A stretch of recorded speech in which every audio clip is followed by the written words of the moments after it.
Hello and welcome guys, मैं जुगल आर्य आप सभी का एक बार और अपने यूट्यूब चैनल जुगल आर्य में हार्दिक स्वागत करता हूं। कुछ वीडियो की कड़ी चल रही है जिसमें प्रश्न बैंक को हम कवर करने वाले हैं। आज ये प्रश्न बैंक है माध्यमिक शिक्षा मंडल भोपाल द्वारा जारी किए गए प्रश्न बैंक में गणित का कक्षा 10वीं का, जिसमें हम चैप्टर 3 को कवर करने वाले हैं।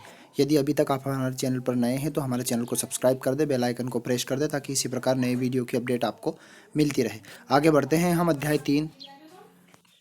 हम देखते हैं अध्याय 3, दो रेखीय वाले समीकरण युग्म। वैसे तो इनके आंसर सारे के सारे दिए गए हैं, लेकिन फिर भी मैं इनको आपको एक्सप्लेन करके बताता हूं ताकि आपको कहां पर डाउट है, और मैं ये भी बता देता हूं कि इसका आंसर किस प्रकार से रहेगा। तो दो चर समीकरण क्या होता है? पहले तो जैसे मान लो ए एक्स प्लस बी वाई, ये यानी कि x इसमें एक चर हो गया और y इसमें दो चर हो गया, इसलिए इसे द्विचर समीकरण बोलते हैं। खैर, ये इसकी डेफिनेशन हो गई। अब एक अंक के ऑब्जेक्टिव जब हम देखते हैं तो इसमें पहले वाले ऑब्जेक्टिव में जो प्रश्न दिया है आपका x माइनस 2y बराबर 0, 3x प्लस 4y माइनस 20 बराबर 0 में रेखाएं। अब ये जो इसने बोला है, इसको सॉल्व करने के लिए हमें इनको अपने अपने बटे में करना पड़ेगा। जैसे एक बटा, यहाँ पर इसका x का गुणांक 3 है, बराबर करके देखते हैं। यहाँ पर होता है माइनस का 2 बटा, आपका कितना हो जाएगा, y के गुणांक में 4 है, और बराबर के उधर दोनों हैं, तो इसमें तो यहाँ पर तो माइनस का 20 है, मतलब यहाँ पर 0 है और ये माइनस का 20 है। तो यहाँ पर देखते हैं, हम इसको डिवाइड करते हैं, ये 2 से कितनी बार हो जाता है, 2 बार होता है। लेकिन हम कह सकते हैं 3/2 does not equal to minus का 1/2। ये तो इस कंडीशन को हम देखते हैं। तीनों कंडीशन आपको आपके सामने में लिख देता हूँ। एक कंडीशन होती है a1/a2 बराबर नहीं है b1/b2, यानी कि पहली वाली शर्त इसमें लागू होती है। तो पहली वाली शर्त को इसको बोलते हैं एक अद्वितीय हल होगा, और एक दूसरे को प्रतिच्छेदी दर्शाते, तो एक दूसरे को प्रतिच्छेदी दर्शाते, तो इसका ऑप्शन नंबर ए सही रहेगा, जो कि मैं आपको यहाँ पर बता देता हूँ। इनके ऑप्शन भी दिए गए हैं, लेकिन फिर भी मैं आपको ये एक्सप्लेन करके बताता हूँ, और वीडियो को अपने दोस्तों के साथ शेयर कर दे ताकि उनको भी पता चल सके कि ये सवाल किस प्रकार से हल होने वाले हैं। और एक अंक की प्रश्न अध्याय 3 के हम कवर कर रहे हैं। दूसरे वाले ऑब्जेक्टिव को पढ़ते हैं। a1/a2 बराबर b1/b2 बराबर c1/c2, यदि तीनों बराबर होते हैं तो इन समीकरणों के लिए एक तो कौन सी कंडीशन लगती है? तो इसके लिए दो कंडीशनें होती है। एक तो अनंततः अनेक हल होने वाली कंडीशन होती है, और इसी अनंततः अनेक हल होने को क्या बोलते हैं? संपाती रेखा दर्शाते हैं। और संपाती रेखा के साथ साथ इसको और भी बोल सकते हैं, हम संगत भी बोल सकते हैं। तो इनकी तीनों शर्त होती है, और वीडियो के अंत में मैं आपको ये तीनों शर्त भी बता दूंगा। अब आगे बढ़ते हैं, तीसरे वाली कंडीशन को देखते हैं। समीकरण, इनके आंसर भी आप चाहो तो मिला सकते हैं, इसका सी वाला ऑप्शन सही रहेगा। अब यहाँ पर देखते हैं समीकरण a1x b1y प्लस c1 बराबर 0, a2x plus b2y plus c2 बराबर 0 में a1/a2। तो कंडीशन देखने के बाद हमें ये पता चल रहा है कि a1/a2 बराबर b1/b2 बराबर नहीं है c1/c2 के, तो ये इसका कोई भी हल नहीं होगा। और कोई भी हल नहीं है को क्या बोलते हैं? इसको बोलते हैं असंगत। असंगत के साथ भी दो समांतर रेखाएं दर्शाती, तो इस प्रकार से भी पूछ सकते हैं, जो कि जोड़ियों में आगे इसके बारे में भी विश्लेषण किया गया है। फिर हम आगे देखते हैं चौथा वाला, x प्लस 2y बराबर 4 में यदि y बराबर 2 हो तो x का मान ज्ञात कीजिए। तो इसी प्रकार ये यदि सवाल लिखा हमारा x प्लस 2y, और इसमें बराबर इसने कहा बराबर 4 दिया है, और इसमें x की वैल्यू कितनी दी, y की वैल्यू दी हमारे पास 4, तो जहाँ y दिख रहा है वहाँ पर हम 4 रख देंगे। तो ये 2 × 2 करा और इक्वल 4 किया, तो ये 2 दूना 4 हो गया। तो यहाँ पर बराबर के उधर पक्षांतर किया तो 4 में से 4 को घटा दिया, तो x का मान कितना आ गया, इसमें 0 आ गया। तो इसका ऑप्शन नंबर आपका ए वाला सही रहेगा। इसी प्रकार यदि a1/a2 बराबर नहीं है b1/b2, तो रेखाएं क्या कहलाती है? तो जब उसने कहा, पहले तो बोल दिया एक अद्वितीय हल, लेकिन ऑप्शन के हिसाब से हम देखते हैं क्या प्रतिच्छेदी करेगी, समांतर होगी, संपाती होगी, या कोई नहीं होगी। तो इसका रहेगा प्रतिच्छेद करेगी, क्योंकि इस कंडीशन को एक नाम और भी दिया गया है, दोनों रेखाएं एक दूसरे को काटती है या प्रतिच्छेद करती है, तो ये इस बिंदु को तो ये प्रतिच्छेदी रेखा कहलाती है। तो इसका ऑप्शन नंबर आपका ए सही रहेगा। फिर यहाँ पर छठा वाला देखते हैं, x plus 2y equal 4 minus x plus Y equal 2 हो तो x और y का मान क्या होंगे? तो x और y के मान निकालने के लिए आपको जो भी विधि उपयुक्त लगे वो लगा सकते हो, लेकिन मेरे को ऐसा लग रहा है इसमें प्रतिस्थापन विधि लगानी चाहिए। और प्रतिस्थापन विधि का मतलब ये होता है, यदि दो आपके चर दिए हैं और उनमें से, मैं समीकरण लिख देता हूँ, दो चर यदि आपको दिए हैं और उन दो चरों में से किसी भी एक पद को विलोपित करना या काटना होता है, तो वो कौन सी विधि कहलाती है? वो कहलाती है आपकी प्रतिस्थापन विधि। और आगे बढ़ते हैं, यदि एक चर का मान दूसरे चर में रखते हैं तो वो विलोपन विधि कहलाती है। और आलेख यदि बनाते हैं तो वो आलेख विधि। तो खैर, इसको हल करते हैं, x से x क्या हो जाएगा, कैंसिल, 3 इसके गुणांक में आपका कितना है 2 और ये 1, तो ये कितना हो जाएगा 3y, और इसको यदि जोड़ेंगे तो ये कितना हो जाएगा 4 और 2 मिला के 6। तो y की वैल्यू आपकी आ गई 2। जब y की वैल्यू 2 आ गई तो ये y की वैल्यू किसी एक समीकरण में रख देते। तो यहाँ पर यदि मैंने समीकरण में एक वैल्यू रखी तो y का मान हमारा 2 आ गया और x का मान हमारा 0 हो जाएगा। क्यों? क्योंकि 2 × 2 4, 4 को इधर ले गए तो -4, तो 4 में से 4 गया तो 0। तो इसमें यहाँ पर जहाँ पर भी 0 और 4 ऑप्शन रहे वो हम लिख सकते हैं। माफ़ करना 4 नहीं, इसमें जो हमने 6 उसका आया था तो उसको 2 से डिवाइड किया था, 3 से डिवाइड किया था, 6 हुआ था, तो इसका वो 2, तो इसका होगा 0 और 2, इसका आंसर सही रहेगा। तो ऑप्शन नंबर आपका बी इसका सही रहेगा। अब आगे पढ़ते हैं, इनको भी मैं एक्सप्लेन करके बता, हालांकि इसके आंसर हैं लेकिन इनकी तो डेफिनेशन के साथ मैं आपको बता देता हूँ कि 1 अंक के इस प्रकार से इस चैप्टर में से प्रश्न बन सकते हैं। तो पहला वाला आपका खालिस्तान पढ़ता हूँ, समीकरण को जोड़कर या घटाकर। मैंने अभी आपसे बोला था कि x + 2y इक्वल मान लो कोई सी भी संख्या दी हुई है और x + y इक्वल मान लो 4 दिया है। अब इसने कहा किसी को जोड़कर, यदि इसको जोड़ने या घटाने पर कोई सा भी एक मान काटना हो तो उसको विधि कौन सी बोल देते हैं? तो उसको विलोपन विधि बोल देते हैं। इसकी डेफिनेशन भी हो जाती है, विलोपन विधि इसका आंसर सही रहेगा। फिर आगे बढ़ते हैं, एक चर का मान दूसरे चर में रखना। ये भी अभी मैंने बोला था कि मान लो एक चर से जैसे x + y और दूसरे समीकरण में x का मान निकाला और दूसरे में रखा तो उसको कौन सी, उसको एक से उठा के दूसरे में रखना, मतलब उसको प्रतिस्थापन विधि कही जाती है। तो ये इसका आंसर रहेगा प्रतिस्थापन विधि। और समीकरण में प्राप्त निर्देशांक ग्राफ पर, अब निर्देशांक का मतलब ये होता है, निर्देशांक x y के रूप में होते हैं, मतलब कि बिंदु के रूप में होते हैं। 0 और 4 हो सकते हैं, और पहले वाले को जो x अक्ष होता है उसको भुज कहा जाता है और दूसरे वाले जो y अक्ष होता है उसे कोटि कहा जाता है। ये यदि मैंने एक इस प्रकार से ग्राफ बनाया जिसके अंदर x और x डैश अक्ष होता है और एक y और एक y डैश अक्ष होता है, यहाँ पर यदि मैंने मान पुट किया और पुट करने पर जैसे कोई सी भी एक रेखा ऐसी बनी तो उसको आलेख खींचना बोलते हैं, तो उसे आलेख्य विधि बोलते हैं। तो 3 ऑप्शन हमने कवर किए हैं जो कि आपके नीचे भी आंसर दिए गए हैं और मैं एक्सप्लेन भी आपके साथ करते जा रहा हूँ। अब चौथा वाला प्रश्न, यदि रेखाएं एक बिंदु पर प्रतिच्छेद करती है तो बिंदु दोनों समीकरण को खालिस्तान हल करेगा। एक ही बिंदु पर जैसे प्रतिच्छेद, अब मैंने पहले ही बोल दिया आपसे इसके आंसर किस प्रकार से दे सकते हैं। यदि बच्चों के एक जैसी रेखा है यहाँ पर एक बिंदु पर प्रतिच्छेद कर रही तो किसी ने इसमें आंसर में लिख दिया प्रतिच्छेदी रेखाएं, प्रतिच्छेदी रेखाएं कह सकते हैं, वो भी लिख सकते हैं। फिर एक अद्वितीय हल भी लिख सकते हैं और एक दूसरे के संगत होती वो भी लिख सकते हैं। तो यदि ऑप्शंस ऑब्जेक्टिव रहेगा तो उसके अनुसार लिख सकते हैं, और इसमें यदि आपने कहा यदि रेखा एक बिंदु पर प्रतिच्छेद करती है तो वो प्रतिच्छेदी रेखाएं कहलाती है या उनका अद्वितीय हल होता है, ऐसा भी लिख सकते हैं। तो इसमें यहाँ पर उसने प्रश्न के हिसाब से पढ़ती है, यदि रेखा एक बिंदु पर प्रतिच्छेद करती है तो बिंदु दोनों समीकरण को खालिस्तान हल करता है। तो एक अद्वितीय हल इसमें हल के हिसाब से अद्वितीय हल लिख देंगे। यदि वो पूछता कि एक बिंदु पर प्रतिच्छेद करती तो वो रेखाएं कहलाती हैं, तो प्रतिच्छेदी रेखाएं है ना। यदि रेखाएं संपाती निकाय, संपाती का मतलब होता है एक रेखा जा रही है उस पर 3-4 बिंदु ऐसे इकट्ठे रहते हैं, उसको संपाती रेखा कहते हैं। तो 2 समीकरण ये यदि रेखाएं संपाती निकाय के खालिस्तान को हल करते हैं तो अपरिमित रूप से अनेक हल होते हैं। संपाती मतलब उसकी शर्त क्या होती है?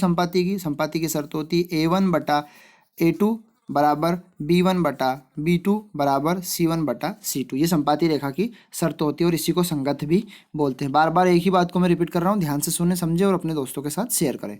यदि रेखाएं समांतर है तो समीकरण युग्म खालिस्तान होता है। समांतर का मतलब युग्म जोड़ा पूछा है उसने, रेखाएं समांतर है। अब समांतर का मतलब एक रेखा ऐसी जा रही है और इसके समांतर एक रेखा हो, तो इसकी कंडीशन क्या होती है? इसकी कंडीशन होती है a1/a2 बराबर b1/b2 बराबर नहीं है c1/c2। ये रेखा समांतर है तो इसका युग्म, तो इसको कहते हैं कोई हल नहीं, और एक और नाम होता है इसका कोई हल नहीं, और इसको समांतर रेखाएं बोलते हैं जो कि उसने दिया है। खैर हमने अब खालिस्तान कवर कर लिया, इसके बाद हम देखते हैं जोड़ी बनाना। तो जोड़ी की कंडीशन भी वो की वही दी हुई है। यदि उसने पूछा है a1/a2 does not equal b1/b2, a1/a2 बराबर नहीं है b1/b2 के, तो ये क्या कह रहा है? इसका आंसर रहेगा, अब संगत असंगत में पूछ लिया, मतलब कहने का मतलब इन शर्तों की 4 कंडीशनें होती है। मैं आपको थोड़ा सा लिख देता हूँ। पहली वाली शर्त की कंडीशन अद्वितीय हल भी हो सकती है, अद्वितीय हल भी कह सकते हैं इसको, और इसको प्रतिच्छेदी भी बोल सकते हैं, प्रतिच्छेदी रेखा भी, और इसको संगत भी बोल सकते हैं। अब संगत की बात आती है तो संगत 2 को बोलते हैं हम, एक तो अद्वितीय हल होने वाली की और एक अनेक हल होने वाली की। तो इसकी 3 बातें होती है, तो इसके 9 ऑब्जेक्टिव बनते हैं, 1 के 3, इसी प्रकार तीनों के 3 तिया 9 बन जाते हैं। तो ये पहले वाले का आंसर रहेगा संगत। फिर a1/a2 बराबर b1/b2 बराबर नहीं है c1/c2, ये बराबर नहीं है मतलब बोल रहा है ये, तो ये अपन कह सकते हैं इसको असंगत, क्योंकि इसकी 3 कंडीशन इसकी भी बनती है। पहली वाली कंडीशन बनती है कोई हल नहीं, समांतर रेखाएं और तीसरी वाली बोलती है असंगत रेखाएं, क्योंकि एकमात्र ही इसमें असंगत वाला यही ऑप्शन रहेगा।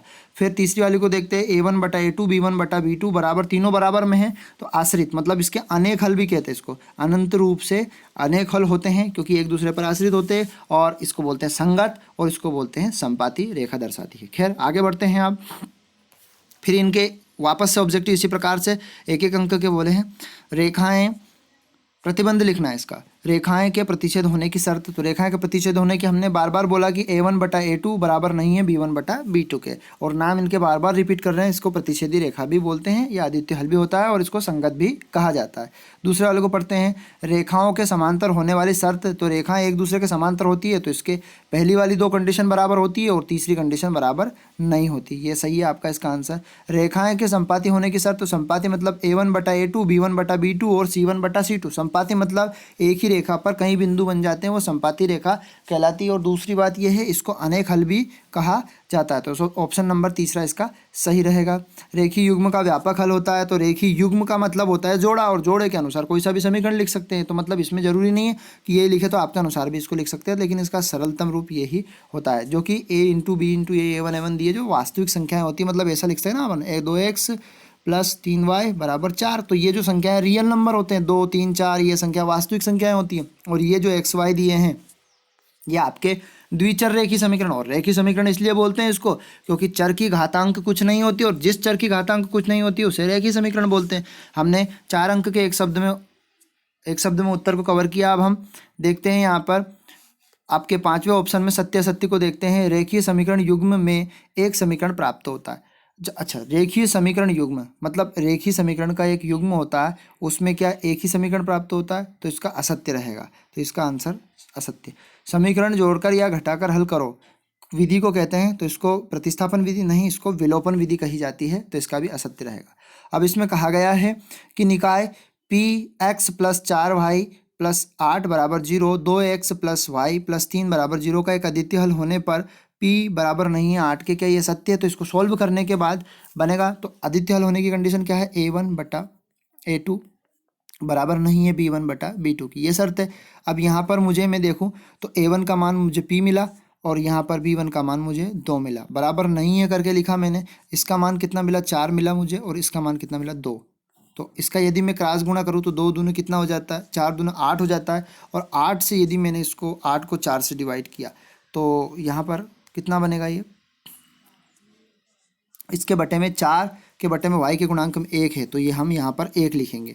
तो 4 से ये 8 हो जाएगा। तो p ≠ 4, मतलब जो इसने बोला है कि हाँ p 4 के बराबर नहीं है, वो आया है हमें आंसर में हल करने पर, तो इसका आंसर रहेगा सत्य। तो ये हमने आपके ऑब्जेक्ट कवर किए हैं कि अध्याय 3 में से किस प्रकार से ऑब्जेक्ट बनने वाले हैं। समीकरण निकाय दे देगा, उनको हल करके आपको बताना है। अब यहाँ पर हम 4 अंकीय प्रश्न, क्योंकि इसके अंदर से एक ऑब्जेक्ट आता है और एक 4 अंक का प्रश्न आता है, तो इसमें p की 2 समीकरण युग्म दे दिए हैं आपके, और इसने कंडीशन कही एक अद्वितीय हल होने की। तो एक अद्वितीय हल होने के लिए पहले हम इन समीकरण युग्म को लिख देते हैं पूरा का पूरा, जैसा कि आपको लिखा हुआ है। इसको चाहो तो हम पूरा हल भी कर सकते हैं, लेकिन इसमें पूरा हल है तो आपको बता सकते हैं। अब पहले वाले समीकरण की तुलना यदि मैं a1x इस वाले समीकरण से करूं, a1x + b1y + c1 = 0। इसी प्रकार दूसरे से करूं, a2x + b2y + c2 = 0। तो x के गुणांक में a1 है तो a1 का मान यहाँ 4 बनेगा, y के गुणांक में b1 है तो b1 का मान यहाँ पर p बनेगा, और ये सिंगल मान 8 है तो इसका मान क्या बनेगा, आपका 8 बनेगा। तो इसी प्रकार से दोनों मान हमने निकाल लिए। इन मान निकालने के बाद इसमें शर्त क्या बोली है, जो शर्त बोली उसके अनुसार लिख देते हैं। अद्वितीय हल होने की शर्त ये होती है, और इस अद्वितीय हल होने पर जैसे उसने मान रखा, अभी जो हल किया हमने, इसका जब गुणा किया तो 4 दूनी हो गया ये 8/2, और 2 से हमने इसको डिवाइड किया तो कितनी बार कटा, 4 बार। तो p बराबर नहीं है 4 के, तो इसकी वैल्यू हो गई p बराबर नहीं 4 के। अगला वाला मान ये भी सेम वैसा कैसे रहेगा, जैसे p का मान निकाला वैसा का वैसे हम k का मान निकाल सकते हैं। लेकिन k के मान में उसने शर्त क्या दी है, अनेक हल होने की। वहाँ पर एक अद्वितीय हल होने की और अनेक हल होने की शर्त क्या होती है, तो अनेक हल होने की शर्त तीनों बराबर होती है, और तीनों बराबर में से किसी भी 2 को हम ले सकते हैं। मान वैसे के वैसे जमा दिए हमने, पूरे के पूरे दोनों के सब देख लिए। देखने के बाद शर्त में मान रखे। अब जैसे ही शर्त में मान रखे तो आगे की 2 स्थितियों को बराबर कर ली उसने। तो k का k में क्रॉस गुणा किया तो k का स्क्वायर हो गया, और 12 का 3 में जैसे गुणा किया उसने तो ये कितना बन गया, 36। और 36 के वर्ग को जब बाहर निकाला तो ये 6 बन गया आपका। फिर इसमें इसी प्रकार दूसरी भी उसने करके बताई, लेकिन आपको ज़रूरी नहीं है कि दूसरी करके बतानी है, आप सिंगल शर्त से भी, आगे की शर्त से भी निकाल कर लिख सकते हैं, तो वही मान आपका आएगा। फिर आगे बढ़ते हैं हम 8वें वाले प्रश्न की। ये भी सेम ऐसा कैसा ही है, रेखीय युग्म समीकरण को कोई हल नहीं। तो अब ये मतलब कहने का उसका तीनों सवाल उसने अलग अलग दे दिए और तीनों शर्त पे दे दिए, एक अद्वितीय हल होने के लिए, कोई हल नहीं होने के लिए और अनंत अनेक हल होने के लिए। इनको आप जरूर करें, हल करें और हमें कमेंट बॉक्स में भी बताएं। कोई डाउट हो तो मैं अलग से ही इसका वीडियो और बना सकता हूँ, आपके एक्सप्लेन पेन कॉपी पर बनाकर भी कर सकता हूँ, जो कि आपके इसमें सॉल्यूशन पूरा का पूरा दिया है और हम पहले भी इनको कर चुके हैं। और जो पुराने वीडियो जो प्रश्न बैंक के हमने दिए हैं उनकी लिंक मैं इसकी डिस्क्रिप्शन में दे दूंगा, ताकि आप चैप्टर फर्स्ट और सेकंड का देख सकते हैं, और ये हमारा वीडियो थर्ड चैप्टर का है। फिर यदि आपको प्रश्न में 2 समीकरण युग्म दे देते हैं, रेखीय समीकरण और बोल देते हैं विलोपन। अब इसमें क्या है, स्पेशल में हमारी विधियाँ बात करते हैं हम। तो हमारी होती है विलोपन विधि, रेखीय समीकरण, 2 चर वाले रेखीय समीकरण को हल करने की। फिर एक होती है प्रतिस्थापन विधि, फिर एक होती है वज्रगुणन विधि और एक होती है आलेख विधि। तो वज्रगुणन तो इसमें से अभी हटा दी गई है, लेकिन ये सवाल केवल कंडीशन पे हो रहे हैं तो इसलिए दिए हैं। तो विलोपन विधि का मतलब किसी भी एक पद को दोनों में से विलोपित करना।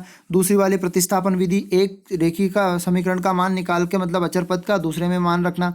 अब देखते हैं हम इसको सोल्व करके, दोनों पद बराबर। अब बराबर करने के लिए पहले के गुणांक का गुणा दूसरे में करना। मान लो अब इसने 2 का गुणा समीकरण नंबर 1 गुणित 2 किया है उसने, समीकरण 1 में 2 का गुणा कर सकते हैं और 2 में 3 का गुणा। इससे 2 नए समीकरण प्राप्त होंगे जो, और इन नए समीकरण में से एक पद जो बराबर दिखे उसको आपको काटना है। यदि प्लस माइनस का है तो प्लस माइनस का करके काटना है, और नहीं है तो सीधा सीधा भी उसको प्लस माइनस करके आप काट सकते हैं। अब यदि इसके बाद हम देखते हैं, सारे 2 वैल्यू आएगी इसकी। 2 वैल्यू कौन कौन सी, एक्स की वैल्यू यदि यहाँ पर 2 आई और वाई की वैल्यू आपकी 1 आई, और इनको यदि हमें जाँच करना है कि देखना है कि ये कैसे हल हुआ, तो ये हमारे पास पहला समीकरण जो लिखा हुआ है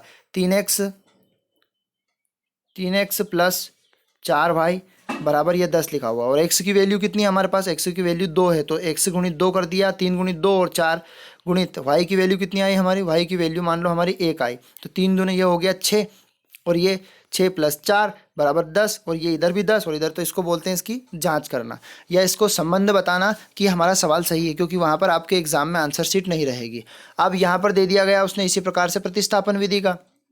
तो किसी भी एक समीकरण से दूसरे का मान निकालना, मैंने एक्स की वैल्यू निकाल लो या फिर वाई की वैल्यू, और जिस समीकरण से निकाली उसको छोड़ के दूसरे वाले समीकरण में उसका मान रखना, प्रतिस्थापित करना, वो हो गई प्रतिस्थापन विधि। तो प्रतिस्थापन विधि में मान रखा, वही एक्स की वैल्यू वाई की वैल्यू निकाली, पूरा का पूरा सॉल्व किया। अब एम का मान ज्ञात कीजिए, किसी कंडीशन के लिए यहाँ पर एक्स वाई का मान निकालना है, एक्स वाई का मान जो कि आप कोई सी भी विधि से आपको लगे, जब नहीं दिया है तो आपको जो उचित लगे विधि, उस उचित विधि से आप निकाल सकते हैं, और उन्हीं एक्स वाई के मान इसमें मान रख के आप एम का मान निकाल सकते हो। इसका पूरा का पूरा सॉल्यूशन हमने आपके सामने प्रोवाइड कर दिया है, वीडियो को रोक कर या स्क्रीनशॉट लेकर भी इसको हल कर सकते हैं।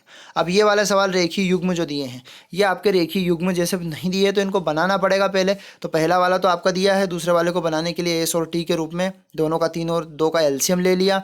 एलसीएम लेने के बाद इसका क्रॉस गुणा किया, तो 6 का 6 में मल्टीप्लाई किया, तो वो हो गया आपका 36, और ये वैल्यू उठा के इस समीकरण में रख दी। इस समीकरण में मान रखने के बाद एस और टी के मान आ गए, क्योंकि यहाँ पर आपका समीकरण युग्म एक्स वाई की बजाय एस और टी में दिया था। फिर वापस से वो का वही प्रतिस्थापन विधि से, यदि आपको स्पेशल में बोल के दे प्रतिस्थापन विधि से ही हल करना है, अन्यथा आपने यदि उसे विलोपन विधि से कर दिए तो आपको अंक नहीं मिलेंगे उसके, क्योंकि जिस विधि की बात उसने की उसी विधि से आपको सोल्व करना है। अब यहाँ पर वैसे ग्राफ विधि का आप चाहो तो नहीं भी आता तो कोई दिक्कत नहीं, क्योंकि इसके और में प्रतिस्थापन विधि विलोपन विधि आती है, पर फिर भी हम आते हैं, बड़े आसान सवाल है जो कि हमने हल किए हैं, बता सकते हैं इनकी कंडीशन देखकर कि ये कौन सा हल है। मतलब एक अद्वितीय युग्म जो कि समीकरण के संगत होंगे, और समीकरण के संगत होंगे मतलब प्रतिच्छेदी होंगे, तो 2 रेखाएं एक दूसरे को प्रतिच्छेद यहाँ एक बिंदु पर कर रही, तो आप उसे एक्स वाई की वैल्यू निकाल कर हल कर सकते हैं। फिर आगे बढ़ते हैं हम इस प्रश्न में। तो ये हमने आपका 15वां क्वेश्चन देखते हैं। अब यहाँ पर कुछ समस्याओं से संबंधित सवाल हैं, तो ये भी आपको इनसे कुछ ज़्यादा डाउट वाली बात नहीं है। इनमें से 2 समीकरण युग्म प्राप्त होंगे, 2 संख्याओं का अंतर, अंतर का मतलब घटाना है। पहली संख्या हमने x मान ली और दूसरी संख्या y मान ली, और x में से y को घटाया, और दोनों का अंतर कितना 26, तो इससे इक्वेशन नंबर हमें फर्स्ट प्राप्त हो गई। अब यहाँ कहा एक संख्या दूसरी संख्या की 3 गुनी है, तो हमारे पास पहली संख्या x थी और दूसरी संख्या y थी, और पहली संख्या दूसरी की 3 गुनी है, तो ये तो सीधा का सीधा इसका x की वैल्यू पहले समीकरण में रखकर इसको सोल्व कर सकते हैं प्रतिस्थापन विधि से। अब ये मोस्ट इंपॉर्टेंट सवाल है, बार बार आता है, जरूरी नहीं है संतरे का दे। अब ये कहा 5 कुर्सी और 3 मेज का मूल्य यदि दे दिया, और 35 रुपये हैं, है ना। तो यदि इन दोनों के साथ x और y मान ले हम कि एक कुर्सी और एक मेज़ का मूल्य, इसी प्रकार से कई 50 तरह के सवाल वो बना सकता है। और भिन्न, तो इसी प्रकार हम x y की एक कुर्सी का निकाल लेंगे और उनमें 4 का या 5 का गुणा कर देंगे, जितनी कुर्सी का पूछा है, जितने संतरे का। भिन्न क्या होता है? अब भिन्न का मतलब होता है x बटे y के रूप में भिन्न होती है, या p बटे q में भी। तो वो कह रहा है एक भिन्न 1/3 हो जाती है जब उसके अंश से, अंश मतलब ऊपर वाली संख्या को अंश बोलते हैं और नीचे वाली संख्या को हर बोलते हैं, अंश में से 1 घटाया जाए तो वहाँ 1/4 प्राप्त हो जाती है। इसका क्रॉस गुणा करने पर हमें द्विचर रेखीय समीकरण प्राप्त होंगे। इसी प्रकार दूसरी शर्त से प्राप्त होंगे, और एक्स वाई की वैल्यू आ गई और हमने एक्स बटे वाई माना, तो एक्स वाई की वैल्यू ऊपर रख के ये भिन्नात्मक रूप प्राप्त हो जाएगा इसका। ये हमने अब इसी प्रकार से प्रतिस्थापन विधि ये आप सॉल्व कर सकते हैं। आज हमने पूरा का पूरा चैप्टर नंबर 3 इस वीडियो में सॉल्यूशन या प्रोवाइड करने की कोशिश की, जो कि थोड़ा वीडियो ज़्यादा लेंथी हो गया है, इसलिए हम अगले वीडियो में चैप्टर 4 को कवर करने वाले हैं। और यदि आपको लगे हमारे वीडियो पसंद आए आपको, तो हमारे वीडियो को लाइक कर दें और अपने दोस्तों के साथ शेयर कर दें। और अभी तक आपने हमारे चैनल को सब्सक्राइब नहीं किया है तो हमारे चैनल को सब्सक्राइब करना ना भूलें। धन्यवाद साथियों, जय हिंद।